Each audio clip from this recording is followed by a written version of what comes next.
Hi, I'm John Olson, and welcome to Next Stop from Sin City, USA.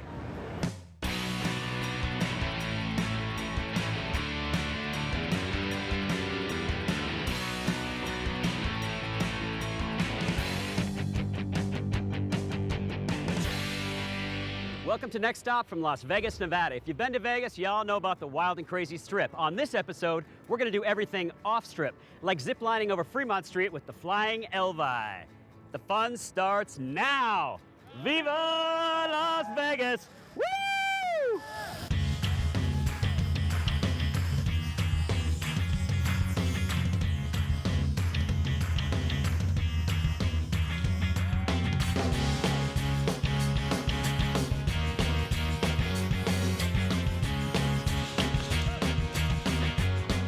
Bryna, thank you for helping us kick off our Las Vegas show. This is a great way to start it. I've been to Vegas many times. I've never seen the zip lines over Fremont Street. How long has it been here? We have been here since October 2010. So who inspired this? It's so awesome. It's so cool, especially when the lights are flying. Everyone's screaming from down below and up top. Who inspired this? I think it was really our owners. We have one out in the desert, and they were looking for a way just to bring some more life down to Fremont Street. And we've always looked for like an urban type of a flight line system. So this is neat. Everybody gets that experience of flying over, like you said, a rock star with the show going on. And it's a really just neat, quick experience.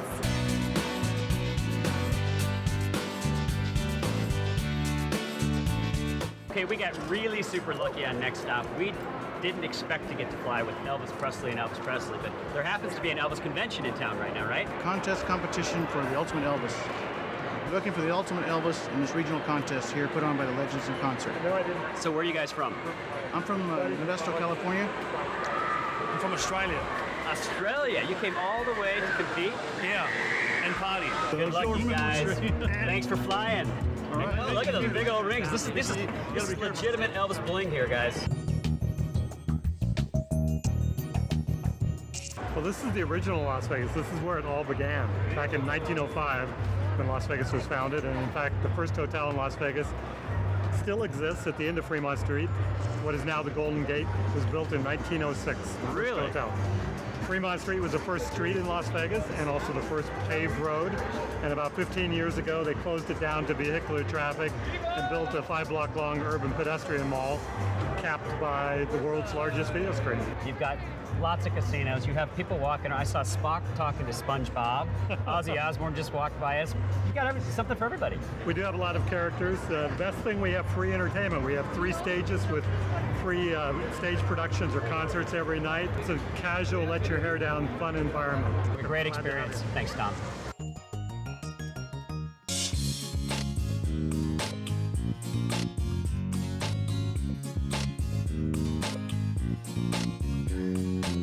Up ahead to the right, that large plateau is called Nanquip Mesa. That is where the Navajo and the Paiute had a large battle. We presume for territory, we do know that there are cave dwellings on the other side of Nanquip near the river, where the wild buffalo live, the Native American word, Tatanka.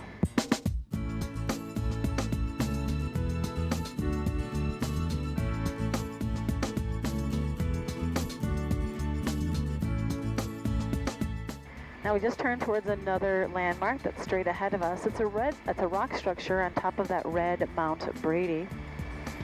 It's on the map called Point Brady. However, we call it the Battleship because it looks just like one. And as we get closer, it will unfold and reveal itself to you.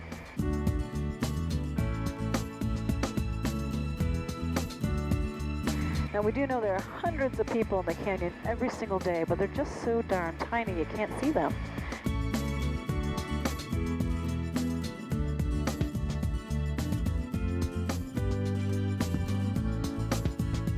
Why is it that this place is the only place in the world that has the Grand Canyon? Why was it here? Is there a reason why geologically why it's only here? The briefing that you saw in the building earlier should have told you not to ask the pilot questions they don't know the answers to. I thought I might be throwing you a kind of a big curveball there, which I did. Well, it started with just the river. Just a small, basic river, and it was relatively flat here. The water wants to find its neutral again. It wants to go down to sea level, so it just keeps carving away at it. And with that initial carving, that's when the winds all start taking over as well. You'll also notice that the south rim is a lot closer to the river than the north rim is.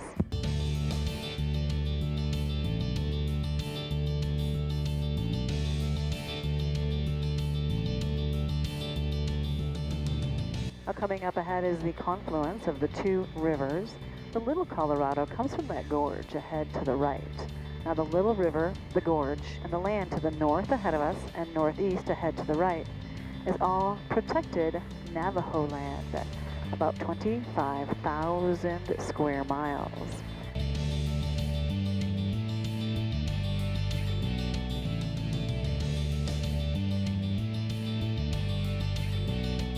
That's crazy down there. Look at that. Like aqua blue waters turning into green. That's impressive. That's awesome.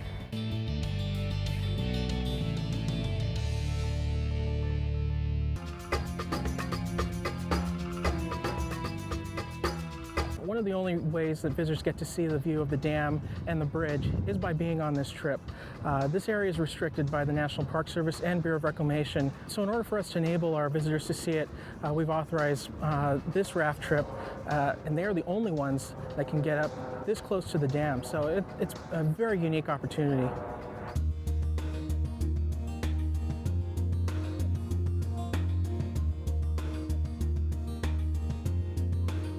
For the next 5 or 6 miles downriver, you'll see this kind of an effect with water just gushing right out of the rock, right out of the canyon walls. They are all hot springs. The rock right here in front of us is between 135 and 140 degrees. I like to prove to my passengers that the water's that hot. Sometimes they don't believe me.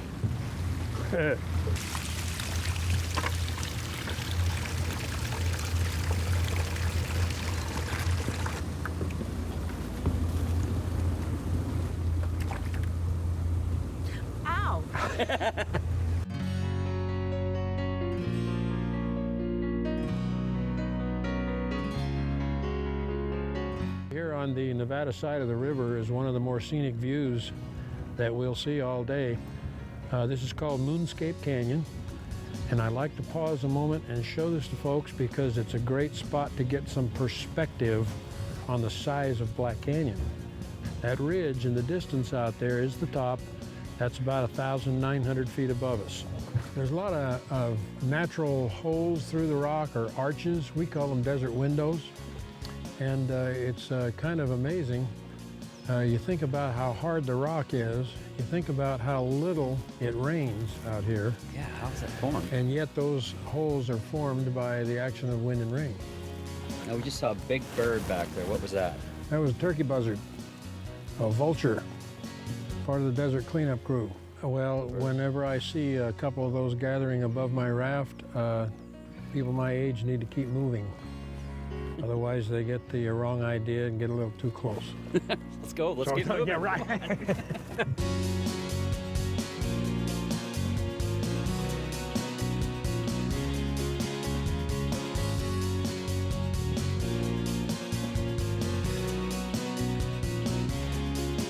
That was our first time on the Colorado River, and we made some great memories. Thanks to Black Canyon River Adventures, Andy from the National Park Service, and our awesome tour guide, Brian. And Brian, I got a message for you, man.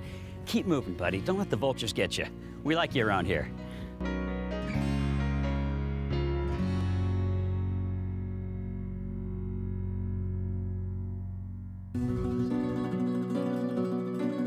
We're all intrigued with Old Vegas, where it was straight up gangsta, baby. We're straight up gangstas, alive and well at Capo's Italian Steakhouse.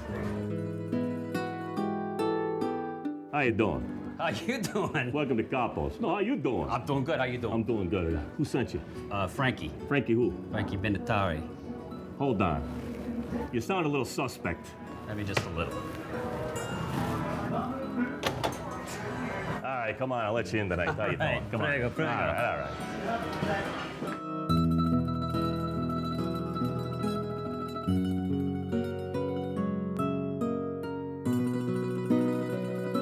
There is no passionate kitchen more so than an Italian kitchen, especially with an Italian chef. Jason here is an Italian chef. We're at an Italian steakhouse. Everything on the menu is sort of mobster, gangster, Italian related, right? 100%. Yes, sir. Describe the menu to us, because it's fun. It is. It's very fun. It's real old school. Like there's a lot of new stuff going on. I'm sorry, I tried to stop myself from swearing there. There's a lot of new stuff going on in food. We don't really mess with that.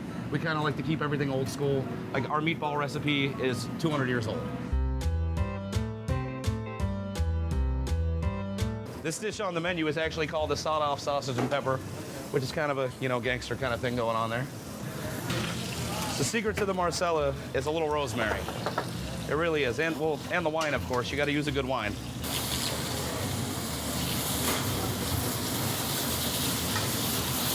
Here's our signature mushroom risotto, which I don't want to tell you too much about. It's kind of a secret.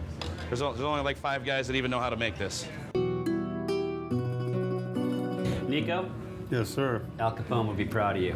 Well, you know what? That's why I built the joint. You know, I mean, at the end of the day, it's to pay homage to all these old gangsters. You know, growing up in Chicago, this is what we grew up with. This is what you grew up with. This is the food I grew up with. These are the recipes I brought over from there. And we're very proud to deliver it in a way that they would be proud. You got movie posters all over the wall. You've got an authentic singer. This guy sang with Elvis? Yeah, Kevin DaCosta is the real deal. Old school Vegas, doesn't miss a beat. The real deal. Your staff looks like they have a good time. They're all having fun with each other. Well, you know, it's kind of by design, really. I mean, I don't think they really have a choice. I mean, really, we want our clients to have a good time, so I want to make sure the staff is exuding that to each client that comes to the door.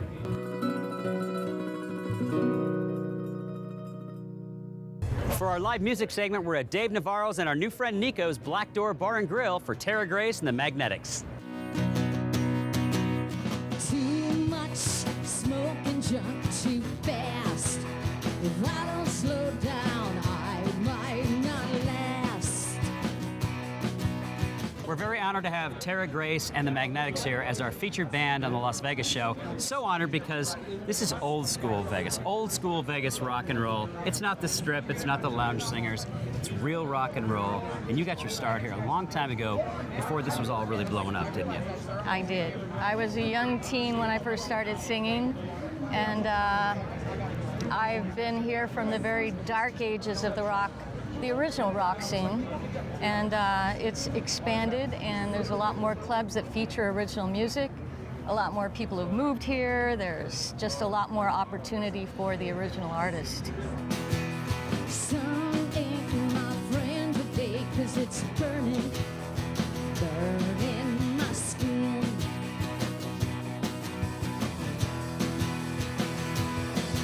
I'm the junk of the city's getting higher. I'm the junk of the city's getting higher. What they do on the Strip is more designed for sheer entertainment for pleasing other people. I'm a little selfish in that regard, being an original artist and writing for myself with the band. There's a plus to it because we do consider ourselves pretty entertaining, and we have a pretty big fan base that through the years we've accumulated. Some things have changed, but I feel I'm the same. Lost my innocence. Tell us about your band, the Magnetics. The Magnetics, I've been through zillions of bands and band members, but I recently got together. I've known these people for 20 years, but we never really played together. We've been in different bands. Everything worked out really good, and I've got, everyone's very experienced and totally into it, and we're just having a blast. I'm burning